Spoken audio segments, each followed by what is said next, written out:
नमस्कार भाई प्यारे साथियों। तो आज की वीडियो में मैं आपके लिए लेकर के आया हूँ एक्सरसाइज 4.2, क्योंकि हमने सारणिक की जो प्रॉपर्टियाँ हैं, ये सारणिक का ही चैप्टर है। डिटर्मिनेंट एनसीईआरटी का मैथ है,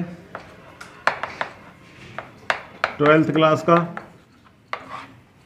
हमने सारणिक की जो प्रॉपर्टियाँ हैं पिछले वीडियो में पूरी कराई हैं आपको।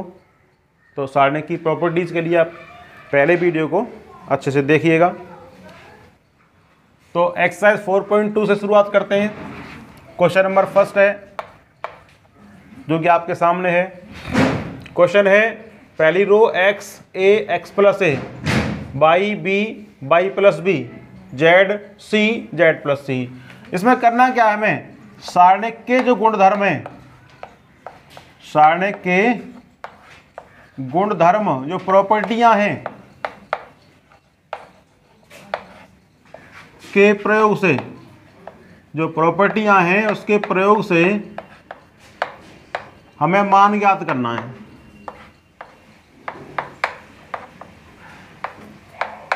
क्या करना है?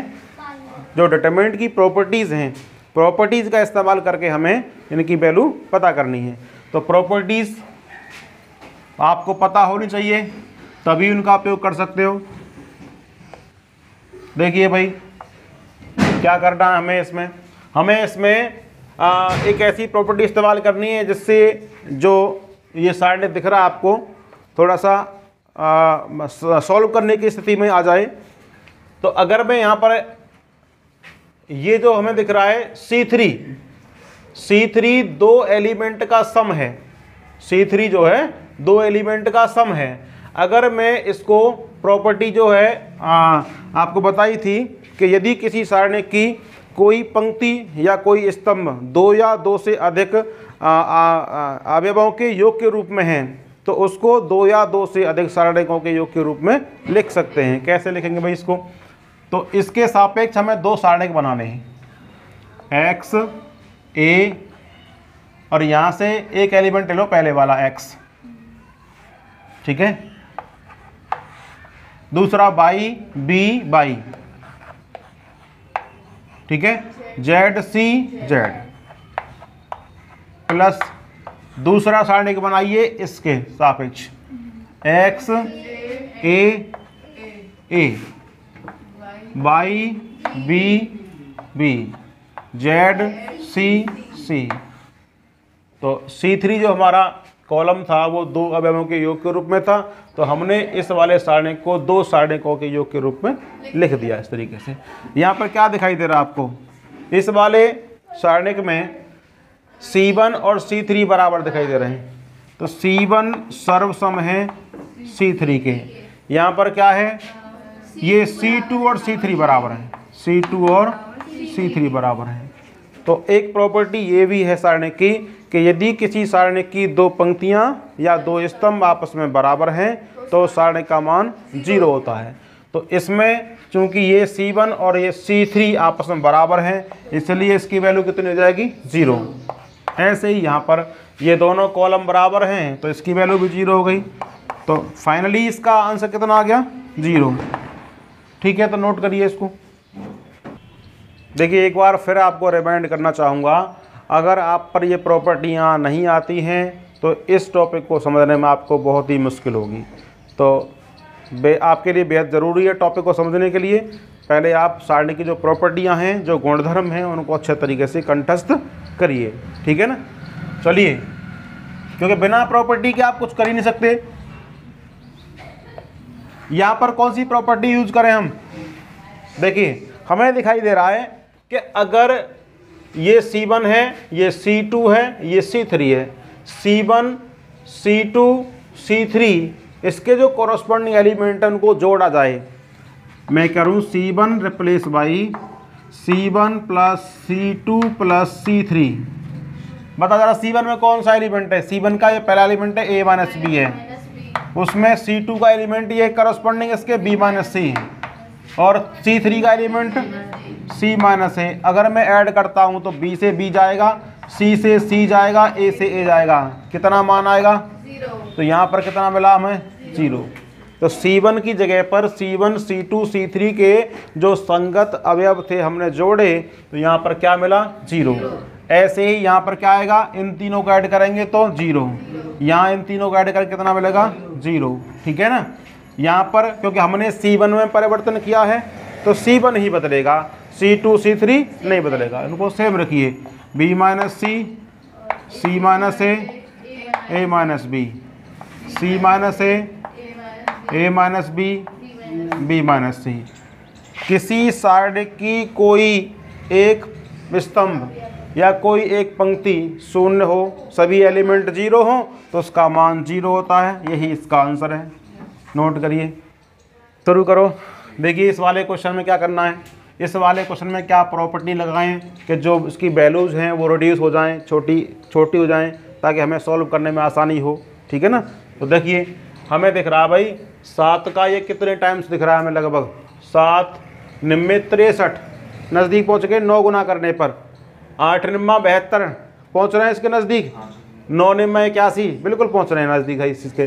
तो हम एक काम करते हैं भाई, थोड़ा सा इसको रिड्यूस करना है ना C3 को, तो C3 को रिप्लेस करूँगा मैं C3 माइनस कितना करूँ इसका? 9 गुना।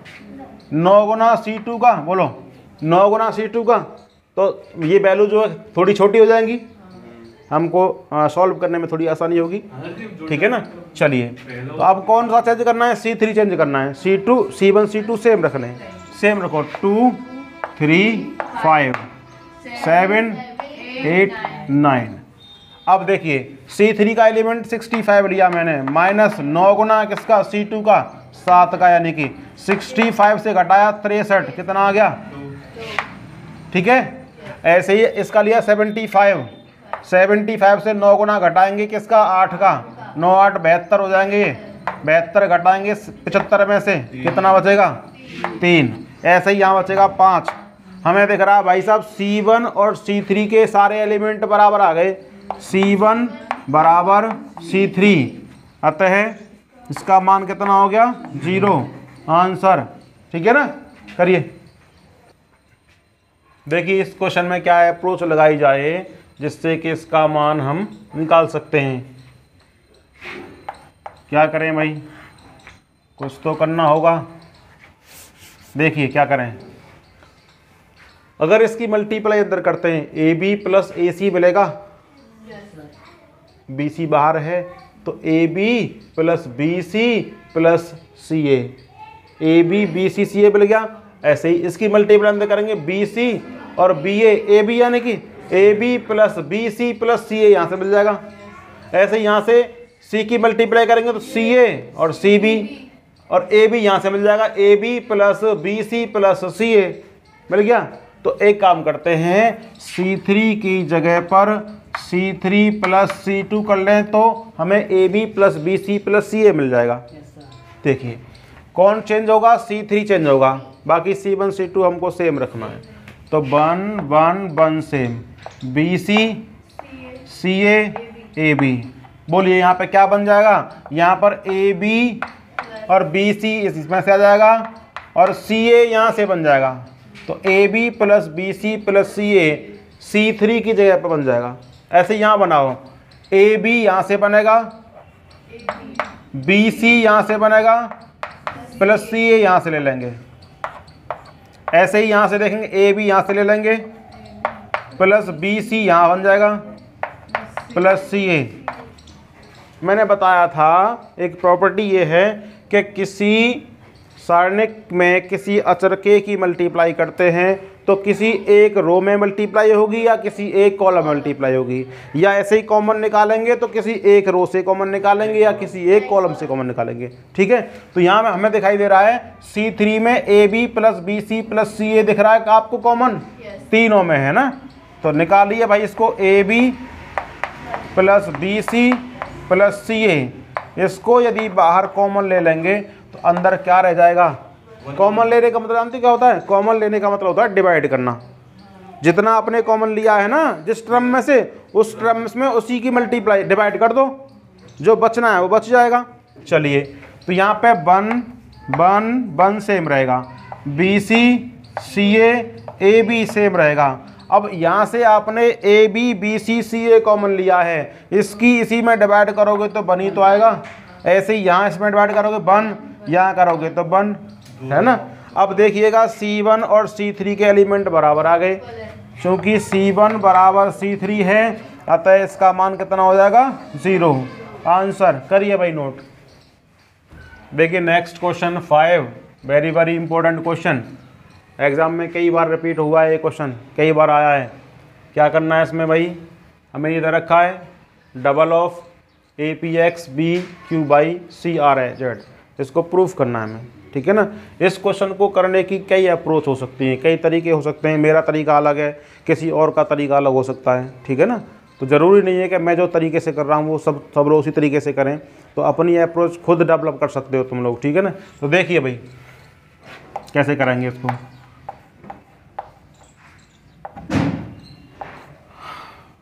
इसकी ले रहे हैं हम LHS, left hand side.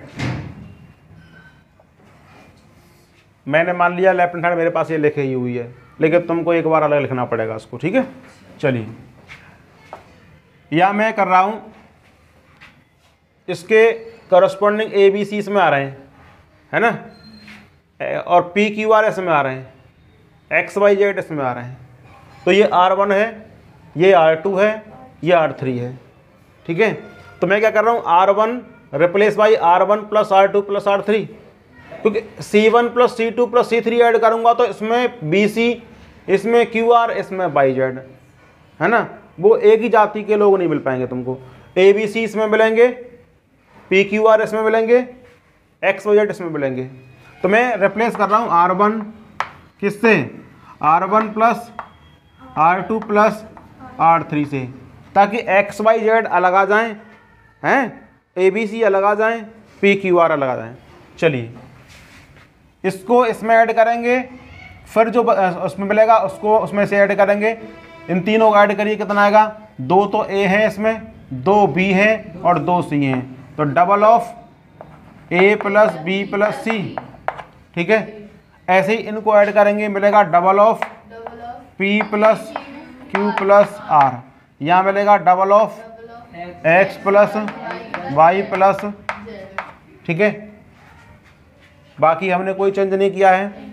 R2 को सेम रखिए, C plus A, R plus P, Z plus X, A plus B, P plus Q, X plus Y। देखिए आप लोगों को एक कन्फ्यूजन ज़रूर होता होगा कि हमने जो ऑपरेशन लगाया है वो कहाँ पे फिल करना है, कहाँ पर रखना है। ये दिक्कत हमको भी हुई थी शुरुआत में। तो R1 रिप्लेस किया है R1 plus R2 plus R3, तो आपने R1 को रिप्लेस किया है तो R1 को ही चेंज करना है। अगर C1 को रिप्लेस करना है तो C1 को ही रिप्लेस करना है, ठीक है ना। बाकी चीज़ें सेम रखनी है। क्या चीज़ कॉमन निकल रही है बता जरा, दिख रहा है कुछ कॉमन? R1 में 2 दिख रहा है, R1 में 2 दिख रहा है मुझे। बाकी चीज़ें सब अंदर रखिए, A plus B plus C, P plus Q plus R, X plus Y plus Z, यहाँ पर C plus A, R plus P,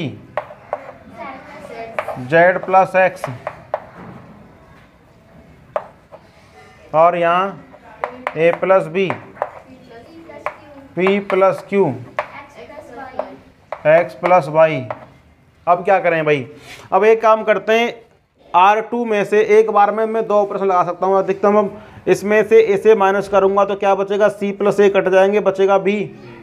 यहाँ से इसे घटाऊँगा तो R प्लस P कट जाएगा, बचेगा Q माइनस का। Z प्लस X, इसमें से इसे घटाऊँगा तो Z और X कट जाएंगे, बचेगा Y, है ना। ऐसे ही इसमें से इसे घटाऊँगा मैं तो A प्लस B कट जाएगा, बचेगा C। तो मैं यहाँ पे 2 ऑपरेशन लगा रहा हूँ। नेक्स्ट ये तो यहाँ तक दिख रहा है,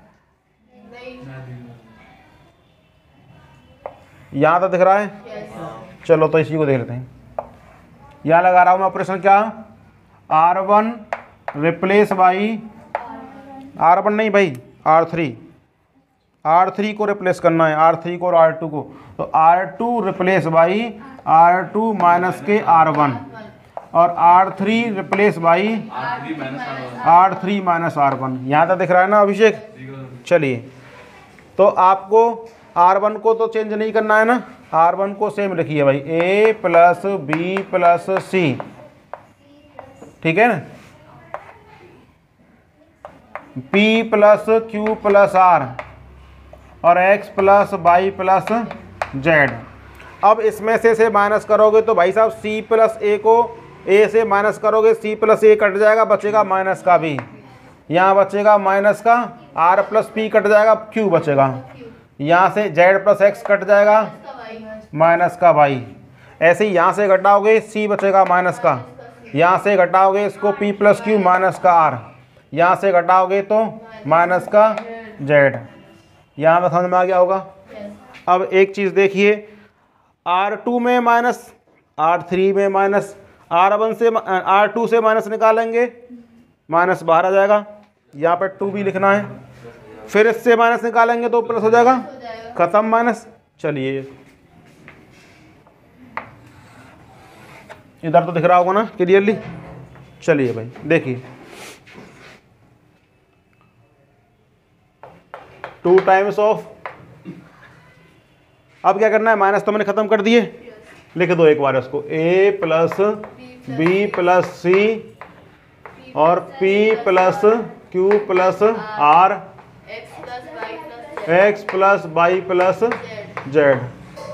यहाँ पर क्या है, B और Q Y C R, minus कहाँ चले गए, इसका माइनस निकल के माइनस आ गया, इसका माइनस निकल के प्लस हो जाएगा ना वो, ठीक है ना, तो माइनस हमने डायरेक्टली हटा दिया है।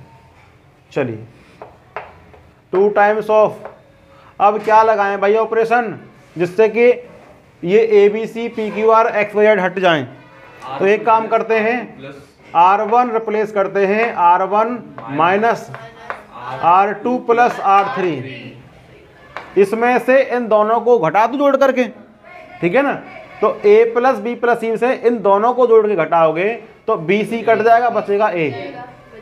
ऐसे ही यहाँ पे QR कट जाएंगे, बचेगा P, यहाँ पर YZ कट जाएंगे, बचेगा X, यहाँ पे B, यहाँ पे Q, यहाँ पे Y C R। यही तो प्रूफ करना है, देखो जरा चेक कर लो, नोट करिए।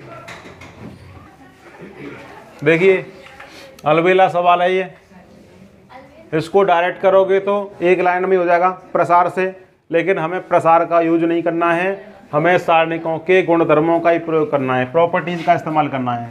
तो थोड़ा सा मुश्किल काम है, कैसे करें भाई, क्या प्रॉपर्टी यूज करें जिससे कि क्वेश्चन हमारा जल्दी से हो जाए।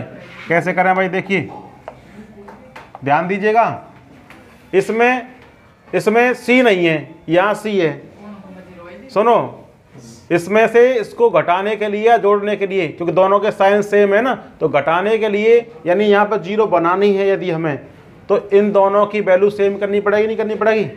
तो मैं एक काम करता हूँ, इसमें C नहीं है, इसमें C की मल्टीप्लाई कर दूँ मैं, तो R1 replace by R1 CR1 कर दो, R1 replace by CR1, C की मल्टीप्लाई कर दो, तो कितना हो जाएगा, 0 AC, यहाँ पर माइनस का BC, यहाँ पर माइनस A, और कोई चेंज नहीं करना हमको, 0 माइनस C, B C 0। अब एक काम करिए, इसमें से इसको घटाना है ना, तो क्या करना पड़ेगा, इसमें B की मल्टीप्लाई कर दूं, दोनों से बजाएंगे, तो मैं यहाँ पर करता हूँ R1 replace by R1 minus CR2, बोलो, R1 replace by R1 minus C नहीं B की मल्टीप्लाई करोगे तो कि यहाँ पे BC है, यहाँ बन जाएगा BC, ठीक है ना।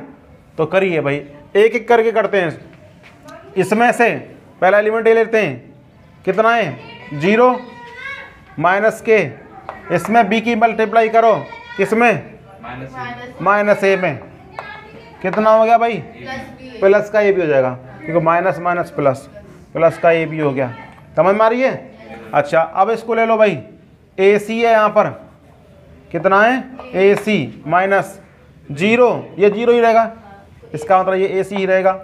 यहाँ देखो इसको, ये कितना है भाई माइनस का बी सी माइनस बी और आर टू की वैल्यू कितनी है माइनस सी, कितना हो गया बी सी माइनस का ये प्लस का बी सी, जीरो हो गया, बन गया जीरो, ठीक है ना।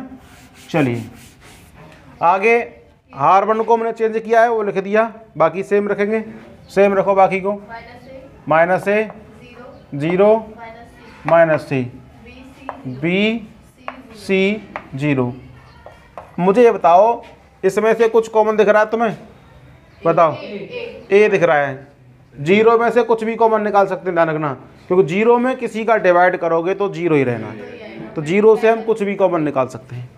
तो ए हमने बाहर निकाल दिया, क्या बचा बोलो, बी सी जीरो, या कितना है minus a zero minus c b c zero. देखो R1 R3 सेम आ गए, तो ये कितना आ गया ए इंटू जीरो बराबर जीरो, क्यों, क्योंकि R1 बराबर R3। करिए भाई नोट। देखो अगर आपको इसी क्वेश्चन में कह रहा होता ना खाली मान ज्ञात कीजिए, मान ज्ञात कीजिए, गुणधर्मों की बात नहीं करता, तो डायरेक्टली प्रसार कैसे करेंगे, कहेंगे R1 के सापेक्ष प्रसार करने पर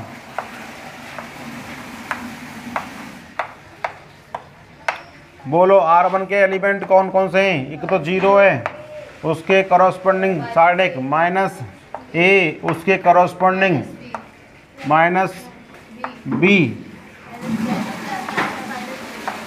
ठीक है। वैसे यहाँ पे प्लस होता है लेकिन एलिमेंट माइनस का है ये, इसलिए माइनस आया था। जीरो के करस्पॉन्डिंग कौन सा साइड निकलेंगे, ये बंद करो, जीरो माइनस सी, इस ए के करस्पॉन्डिंग कौन सा लेंगे, ये बंद करो, माइनस ए माइनस सी बी जीरो, ठीक है। यहाँ माइनस ए एक बार दोबारा रिपीट करता हूँ मैं इसको, ठीक है, ध्यान दीजिए।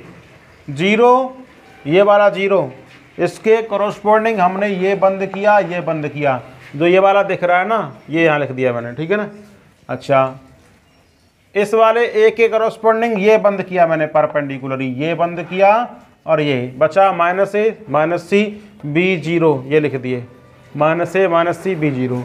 अब इस वाले माइनस बी के करस्पॉन्डिंग देखिए ये बंद किया, ये बंद किया, बचे कौन, minus a zero B C, minus a zero B C. Solve करिए भाई इसको, एक लाइन का ही आंसर है, ये तो जीरो रहेगा, जीरो की मल्टीप्लाई किसी में करते हैं तो जीरो जाएगा, minus A into zero zero, minus फॉर्मूले का minus B C plus B C हो जाएगा, ये है ना, माइनस ये बी, इसकी मल्टीप्लाई माइनस के ए सी, ये जीरो, कितना हो गया भाई, माइनस ये जीरो है, माइनस ए बी सी, यहाँ पर minus minus plus A B C से कट गया ए बी सी, कितना आ गया, नोट करें।